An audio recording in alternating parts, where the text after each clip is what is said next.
சைக்கு தான்டா, சைக்கு தான் நானு. எல்லாம் பார்க்குற மாதிரி நான் என்னோட லவ் பண்ணுறேன்னு சொல்லி ஏமாத்திட்டேனா? முதல்ல ராணி மாதிரி இருந்த நீங்கள் போக போக வேலைக்காரியாகவே ஆகிட்டீங்களா? அதுக்கு முன்னாடி லவ் பாமிங்னா என்னென்னு பார்க்கலாம். சில ரிலேஷன்ஷிப்பில் ரொம்ப ரொம்ப அழகாக இருக்கும் ஆரம்ப நாட்கள். தினமும் கிஃப்ட்ஸு, நான்ஸ்டாப் கால்ஸு, நீ இல்லைன்னா என்னால் வாழவே முடியாது, ஓவராக கேர், ஓவராக லவ். இதை பார்த்து இவர் என்னை உயிராக காதலிக்கிறாருன்னு தோணும். உண்மையாகவே அது லவ்வாக இருக்கலாம். ஆனால் சில நேரங்களில் அதுதான் லவ் பாமிங்னு சொல்லப்படுற மேனிப்புலேஷன் டாக்டிக்காகவும் இருக்கலாம்.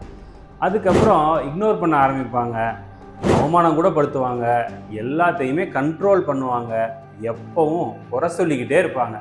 அப்போ முதல்ல இருந்த மாதிரி இவர் ஏன் இல்லை, பழைய மாதிரி மறுபடியும் மாறிடுவாரான்னு நினச்சிக்கிட்டே நிறையா பேர் அந்த ரிலேஷன்ஷிப்லேயே இருந்துருவாங்க. ஒரு ரிலேஷன்ஷிப்பை அவங்க பேசுகிற வார்த்தைகளை வச்சு ஜட்ஜ் பண்ணாதீங்க, அவங்க தொடர்ந்து செய்கிற செயல்களை வச்சு ஜட்ஜ் பண்ணுங்க. ஏன்னா வார்த்தைகள் ஏமாற்றலாம், ஆனால் ஆக்ஷன்ஸ் எப்போதுமே உண்மையை சொல்லும். அதுபோல் ரிலேஷன்ஷிப் சைக்காலஜி மற்றும் லீகல் அவேர்னஸ்க்கு நம்ம அக்கௌண்ட்டை ஃபாலோ பண்ணுங்கள்.